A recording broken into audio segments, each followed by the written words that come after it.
Assalamualaikum warahmatullahi wabarakatuh.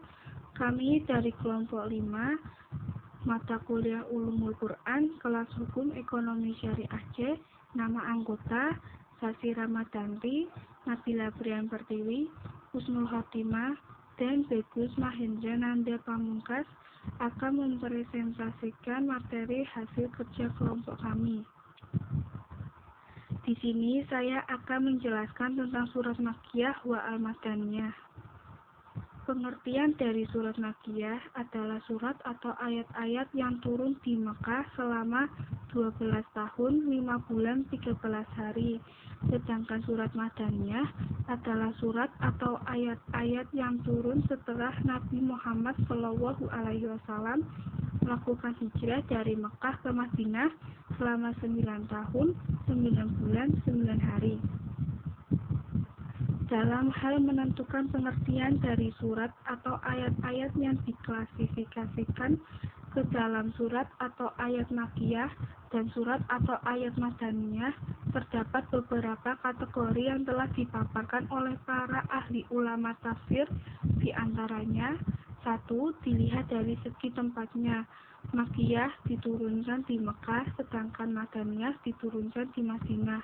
Yang kedua, dilihat dari segi waktu turunnya. Makkiyah adalah semua surat atau ayat-ayat Al-Quran yang diturunkan sebelum Nabi Muhammad SAW melaksanakan hijrah, meskipun diturunkannya di Madinah. Sedangkan Madaniyah adalah semua surat atau ayat-ayat yang turun setelah Nabi Muhammad SAW melaksanakan hijrah, meskipun diturunkannya di Mekah. 3. Dilihat dari segi sasarannya. Makkiyah adalah semua surat atau ayat-ayat yang di dalam kitabnya termuat isi pembicaraan tentang penduduk Mekah dan yang berkaitan dengan sekitarnya. Madaniyah adalah semua surat atau ayat-ayat yang isi kandungannya ditujukan untuk membahas penduduk Madinah dan sekitarnya.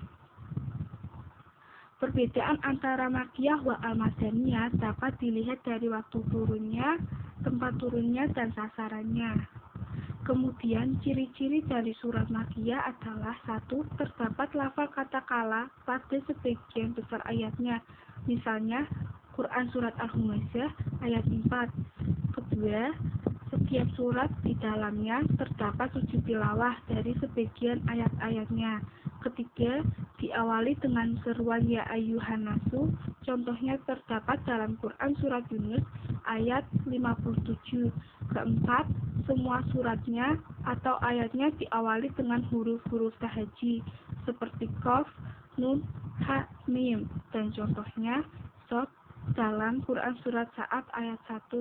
Yang kelima, semua surat atau ayat-ayatnya terdapat isi kandungan kisah-kisah Nabi dan umat-umat yang terdahulu.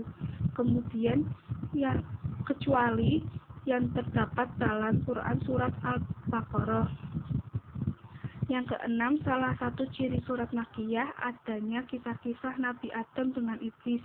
Yang terakhir, di dalam ayat-ayatnya diawali dengan huruf yang terpisah-pisah.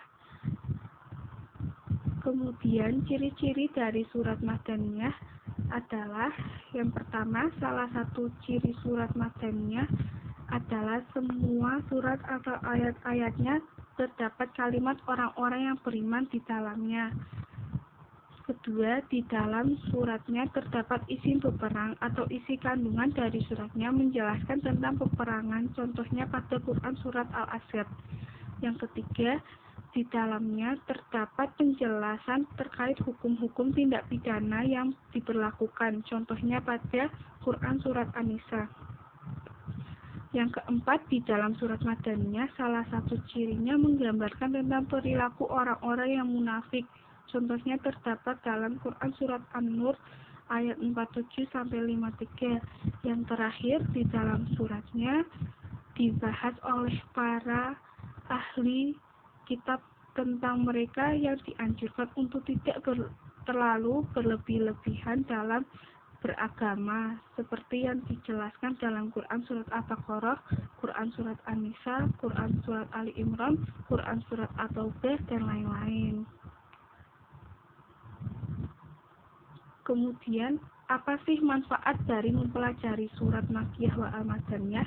Yang pertama, dapat memberikan bantuan dan kemudahan bagi para mufasir dalam menafsirkan isi kandungan dari ayat-ayat Al-Quran dengan penafsiran yang baik dan benar. Kedua, dapat merasakan gaya bahasa dan susunan kalimat dari ayat-ayat Al-Quran yang begitu indah. Yang ketiga, membantu dan memudahkan para mufasir dalam mengistimbatkan hukum-hukum Islam yang berlaku. Yang keempat, mengetahui seputar informasi petunjuk-petunjuk Nabi Muhammad SAW dalam membimbing serta membangun masyarakat Islam. Kemudian yang terakhir, mengetahui sejarah perjalanan kisah-kisah kenabian Muhammad SAW. Sekian dari saya, maaf bila ada kekurangan dan kesalahan. Wassalamualaikum warahmatullahi wabarakatuh.